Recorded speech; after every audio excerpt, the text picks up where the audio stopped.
Alteration in articles. Company may by special resolution alter its articles. Company special resolution pass करके अपने articles change कर सकती है. Altered articles की copy registrar के पास 30 दिनों में फाइल कर देनी है. जैसे मेमोरेंडम चेंज करके फाइल किया था वैसे ही आर्टिकल्स चेंज करके फाइल कर देना है. Registrar shall register the same और उसके बाद आपके जो अमेंड हुए हुए आर्टिकल्स हैं वो आपके नए आर्टिकल्स बन जाएंगे. किसी भी किस्म की अल्टरेशन आर्टिकल्स में होगी वो वैसे ही वैलिड होगी जैसे कि ओरिजिनली उसमें मौजूद थी. तो हमने कहा आर्टिकल्स में जब आप चेंज करेंगे तो चेंज हुए हुए आर्टिकल्स बिल्कुल ओरिजिनल आर्टिकल्स की मानने तस्वुर किए जाएंगे कि हाँ भाई बिल्कुल ये वैसे ही वैलिड है जैसे ओरिजिनल आर्टिकल्स आपके वैलिड थे. तो हम बात कर रहे थे कि अल्टरेशन के बाद नए वाले आर्टिकल्स वैसे ही वैलिड माने जाएंगे जैसे original articles. For example original articles थे आपके, उसमें लिखी हुई थी 82 बातें, आपने चेंज किया और चेंज के बाद आपने कर दी 90 बातें. तो अब आज से ऑनवर्ड ये आपके आर्टिकल्स माने जाएंगे और ऐसा माना जाएगा, इसके ऊपर भी उसी तरह से सब्सक्राइबर्स वगैरह की डिटेल आ रही होगी, ऐसा माना जाएगा जैसे यही आपके आर्टिकल्स हैं, इनको बिल्कुल ओरिजिनल आर्टिकल्स की तरह वैलिड तस्वीर किया जाएगा क्योंकि आपने एक प्रोसेस के थ्रू उसको प्रूफ करवाया है. तो ये आपके ओरिजिनल बुनियादी आर्टिकल्स का हिस्सा बन जाएंगे. अब अगर एक मसला आ जाए, क्या मसला आ सकता है? आपको पता है ये जो आर्टिकल्स ऑफ एसोसिएशन है इसके अंदर रूल्स एंड रेगुलेशंस दिए हुए होते हैं. बिल्कुल ठीक है, इसमें रूल्स दिए हुए होते हैं कि कंपनी क्या करेगी कैसे करेगी. इसमें जो डिफरेंट कैटेगरी ऑफ मेंबर्स है ना, डिफरेंट क्लासेस ऑफ मेंबर्स, उनके भी राइट्स दिए हुए होते हैं. डिफरेंट जो मेंबर्स हैं डिफरेंट तरह के, उनके राइट दिए होते हैं कि इनको इतना डिविडेंड मिलेगा, इनको इतना डिविडेंड मिलेगा, इनको इतना डिविडेंड मिलेगा, इनको इतना डिविडेंड मिलेगा. अब फर्ज करें कंपनी में दो कैटेगरी के शेयर होल्डर्स हैं, एक कैटेगरी ए है और एक कैटेगरी बी है. जो कैटेगरी ए वाले हैं वो हैं फर्ज करें 92% तादाद में और कैटेगरी बी वाले हैं 8% तादाद में. रूल क्या है? इनको भी डिविडेंड मिलना है, इनको भी डिविडेंड मिलना है. और ये कहां लिखा हुआ है? ये लिखा हुआ है आर्टिकल्स में. आर्टिकल्स में रूल्स एंड रेगुलेशंस के साथ आपने अलग अलग क्लासेस के राइट्स भी लिखे हुए होते हैं कि उनके पास क्या क्या इख्तियारात होंगे. अब एक दिन कैटेगरी ए वाले मेंबर्स इकट्ठे हों और वो कहें यार एक काम करते हैं, आर्टिकल्स बदल देते हैं, आर्टिकल्स चेंज कर देते हैं और उसमें जो इन लोगों को डिविडेंड देने का राइट है वो खत्म कर देते हैं. आर्टिकल्स चेंज करने के लिए आपको क्या चाहिए? Special resolution. स्पेशल रेजोल्यूशन के लिए आपको कितनी मेजॉरिटी चाहिए? 75%. करेंटली आपके पास कितनी मेजॉरिटी है? 92%. ये तो गड़बड़ हो गई. Might is right.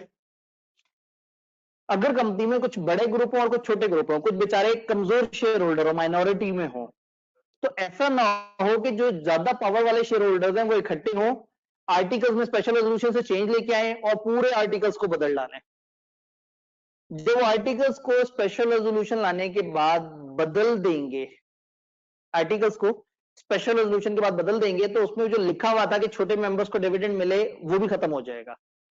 तो यहां जो छोटे मेंबर्स हैं, जो कम पावर वाले मेंबर्स हैं, उनके साथ नाइंसाफी हो सकती है. लॉ ने क्या सोल्यूशन निकाला? If alteration affects the substantive, substantive मतलब काफी ज्यादा,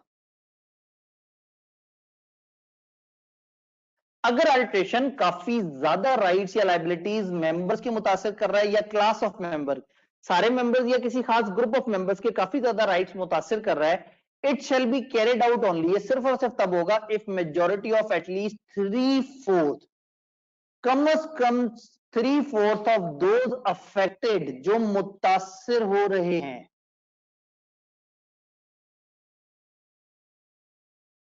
जो मुतासिर हो रहे हैं उनका 75% अगर उसकी फेवर में वोट करेगा तो वो रेजोल्यूशन पास होगी. तो इसका मतलब ये है कि अगर आपसे कोई पूछे जी चेंज इन आर्टिकल्स का क्या प्रोसेस, आप कहेंगे भाई स्पेशल रेजोल्यूशन पास करो और रजिस्ट्रार को जमा करा दो.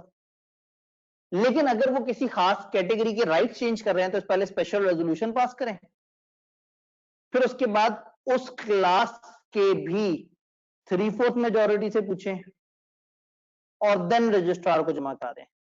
तो यहां भी लिखा हुआ है भी, यानी कि स्पेशल रेजोल्यूशन भी पास करनी है और उस क्लास के 3/4 मेजोरिटी को भी आपने कंसिडर करना है.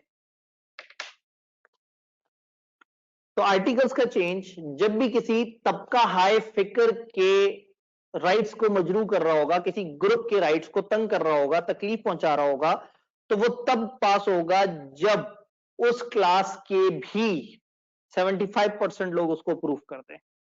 आर्टिकल्स का चेंज छोटे प्रोसेस से होगा, बस एक एक्स्ट्रा कंडीशन है। वो एक्स्ट्रा कंडीशन क्या है? अगर आर्टिकल्स के चेंज से हम किसी खास ग्रुप के राइट्स मुतासिर कर रहे हैं, तो जब तक वो ग्रुप भी इजाजत नहीं देता, वरना क्या होगा, बड़े शेयर होल्डर हमेशा छोटे शेयर होल्डर्स के राइट उड़ा दिया करेंगे। तो बड़े शेयर होल्डर एक स्पेशल रेजोल्यूशन में सबकी अप्रूवल ले ली जाए और फिर किसी खास ग्रुप के जिसके राइट्स मुतासिर हो रहे हैं उसके भी 3 मेंबर्स अप्रूवल लेंगे, दोनों लेवल की अप्रूवल होगी तो काम आगे चलेगा, वरना नहीं चलेगा। तो जाते जाते मैं दोबारा से आपको वो स्क्रीन दिखा दूं जिसकी हमने बात की। छोटा प्रोसेस, बड़ा प्रोसेस। छोटा प्रोसेस क्या? स्पेशल रेजोल्यूशन रजिस्ट्रार को जमा कराओ। बड़ा प्रोसेस स्पेशल रेजोल्यूशन एससीसीपी से पूछो, एससीसीपी की बात उठा के रजिस्ट्रार को जमा कराओ, तो प्रोसेस कंप्लीट होगा। छोटा प्रोसेस कहां कहां फॉलो करना है? नाम की चेंज में, प्रिंसिपल लाइन ऑफ बिजनेस की चेंज में, ऑथराइज शेयर कैपिटल की चेंज में, अभी हमने नहीं पढ़ना। आर्टिकल्स की चेंज में, आर्टिकल्स में एक एक्स्ट्रा कंडीशन भी है कि अगर किसी खास ग्रुप के राइट्स मुतासिर किए तो उसकी भी अप्रूवल ले लो। बड़ा प्रोसेस क्या है? 2 जगह। रजिस्टर्ड ऑफिस क्लॉज में अगर सूबे लेवल की कुछ चेंज हो रही है, सूबा पार्ट ऑफ पाकिस्तान या इस्लामाबाद, और दूसरा जब आप अपना लाइन ऑफ बिजनेस चेंज करके किसी ऐसी एक्टिविटी में जा रहे हैं जिसके लिए लाइसेंस या इस तरह की अप्रूवल्स वगैरह लेनी पड़ती हैं।